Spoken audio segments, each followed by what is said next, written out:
sobat-sobat kreatif, selamat datang di Obras, obrolan santai Stikes Panti Rapih Yogyakarta yang unggul dan berbela rasa, di mana setiap ide dapat menjadi inspirasi. Saya, Patricia Dia, di sini akan membawakan podcast dengan tema untuk berhasil kita tidak bisa sendiri bersama salah satu dosen Stikes Panti Rapih Yogyakarta yang bernama Ibu Siwi. Penasaran kan? Jangan lupa ya, ditunggu dan jangan lupa juga subscribe, like, dan komen, juga nyalain loncengnya biar gak ketinggalan semua informasi di Stikes Panti Rapih. 1, 2, 3, ditunggu!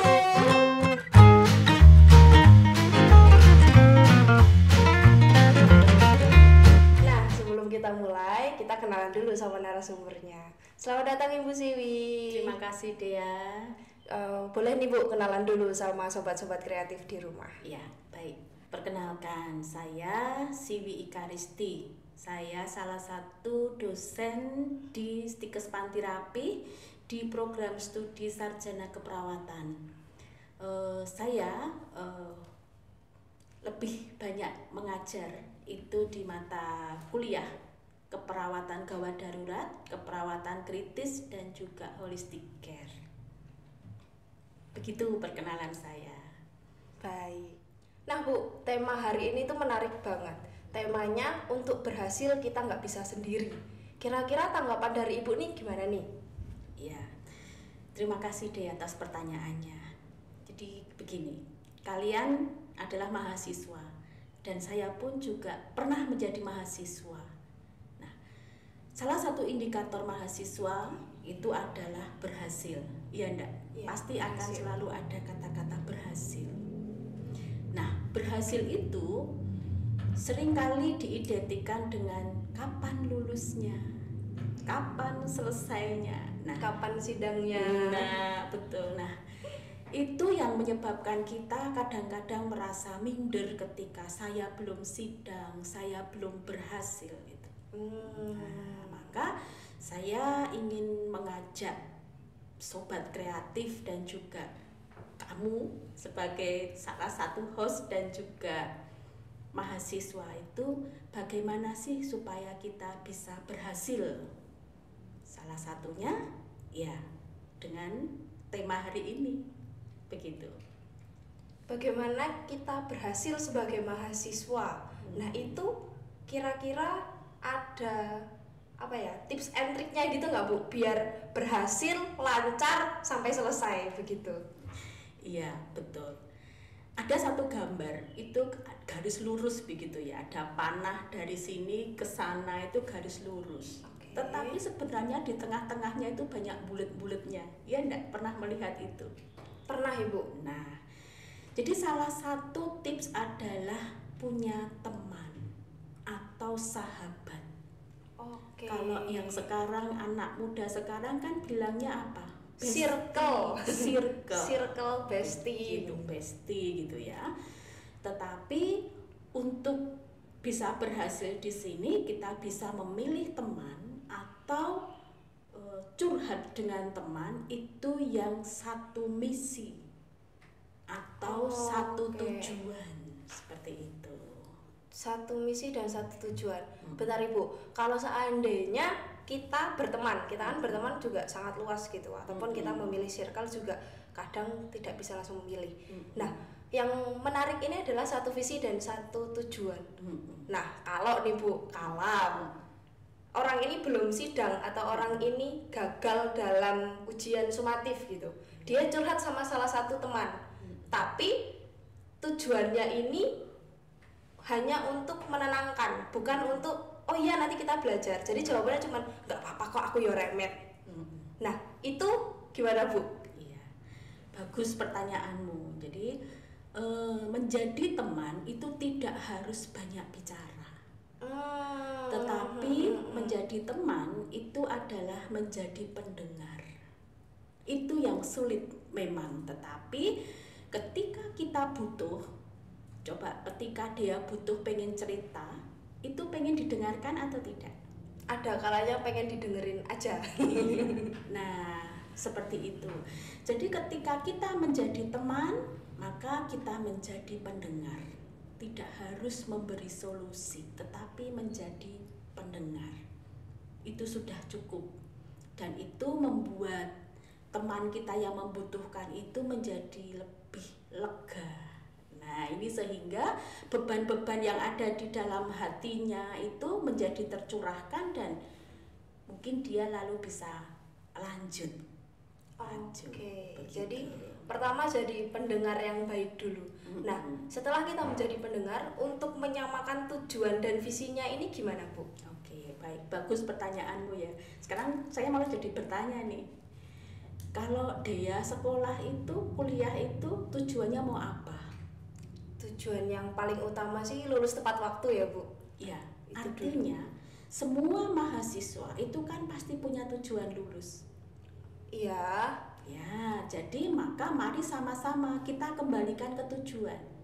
Yuk, kita mau lulus, jadi langkah kita mau apa? Seperti itu.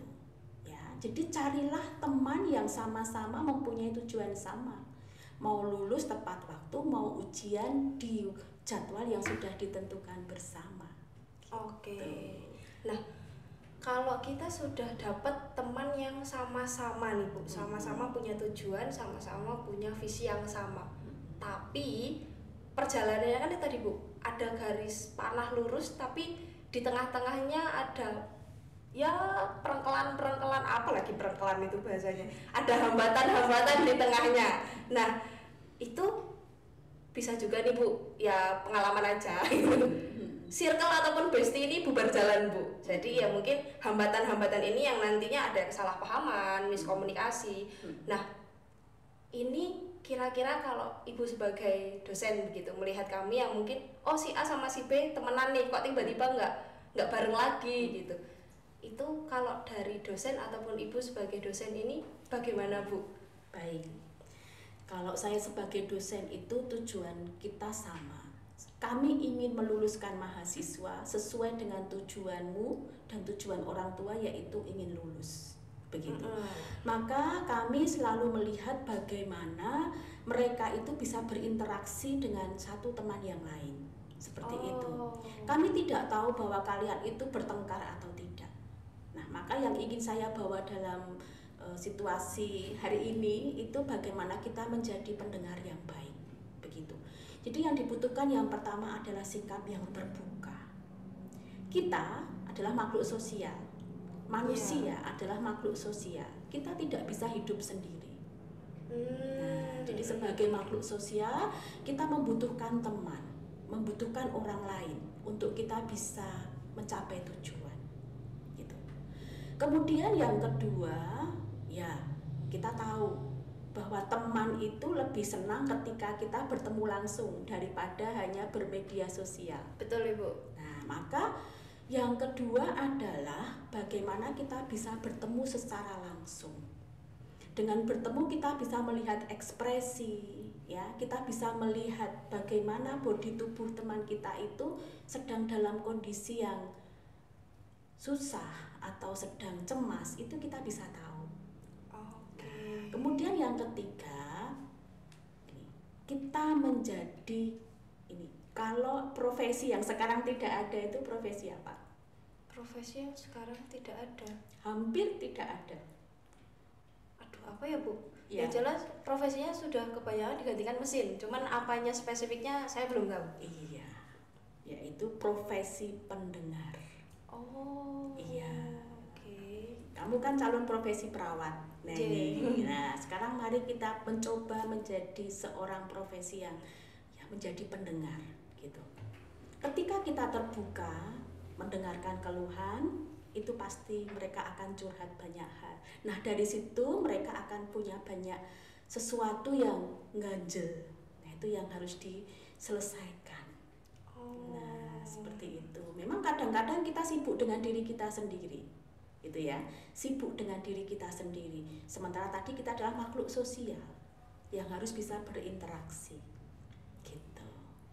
Oke, makhluk sosial yang bisa berinteraksi dan kita menjadi pendengar. Jadi kan untuk pertama yang kita bisa lakukan adalah menjadi pendengar dulu ini, Bu. Menjadi pendengar dari keluh kesah orang tersebut. Betul. Nah, langkah selanjutnya adalah kalau bisa ketemu. Kalau bisa ketemu. Jadi kita harus memastikan bukan memastikan juga ya. Kalau kita ketemu, kita bisa melihat dari atas sampai bawah teman kita akan seperti apa. Teman kita terluka, teman kita sakit gigi mungkin kan kelihatan bengkaknya, atau mungkin lagi patah hati, bengkak, kok bengkak, kantong matanya tebel karena nangis sama begadang. Nah jadi kita bisa melihat keseluruhan itu. Nah Bu, pertanyaan terakhir nih Bu, tadi tiba-tiba terlintas, kalau kita temenan ataupun kita ada dalam satu circle nih, kalau anak-anak sekarang bilang satu circle, itu kita mungkin sudah menyamakan visinya, tujuannya itu kita sudah samakan, tapi nanti ada orang ataupun orang tua, mungkin sebagai orang tua sendiri ataupun dosen sendiri yang mengatakan pertemananmu ini tuh tidak baik loh, teman-temanmu ini tuh tidak baik loh gitu. Padahal kita sudah menyamakan tujuannya, sudah samakan visinya. Nah kira-kira menanggapi seperti itu bagaimana Bu? Oke, bagus pertanyaanmu. Ini memang sungguh terjadi. Ketika kita melihat temanmu yang tidak baik, berarti dia yang sedang ada masalah. Oh. Iya, jadi jangan menganggap bahwa diri kita itu selalu membutuhkan. Mungkin dia yang lebih membutuhkan pertolongan. Nah, mari kita coba gali mereka, ya. Kita ajak ketemuan, ada apa. Nah, dari situlah mungkin dia akan keluar sesuatu yang butuh dipecahkan. Misalnya dia ada masalah dengan orang tua, dengan pacar, atau mungkin dengan teman yang lain begitu. Karena mungkin di antara kalian itu kan selalu ada persaingan, ya kan? Nah, jadi justru temanmu itu yang membutuhkan pertolongan. Nah, mari ajak dia untuk ketemu. Ketemunya bisa loh, tidak harus di kampus. Nah, ini saya juga pernah jadi mahasiswa deh ya.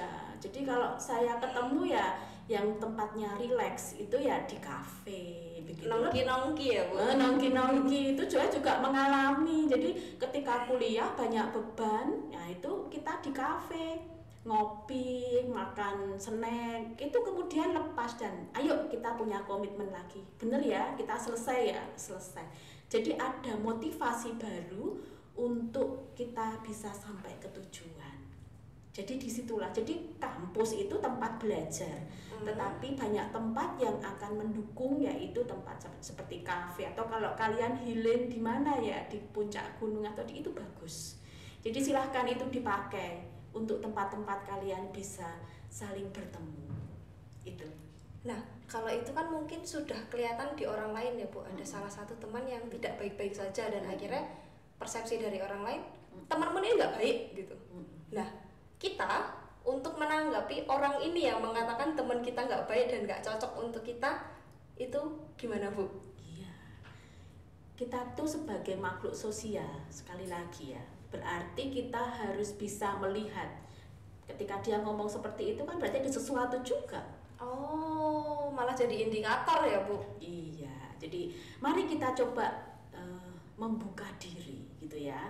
Jadi kalau itu teman kamu ya mari kita ajak. Jadi intinya itu mendengarkan dan kita bertemu. Caring is touching ya, bertemu, menyapa, mungkin bisa berpelukan, bisa saling ya berpegangan tangan seperti itu.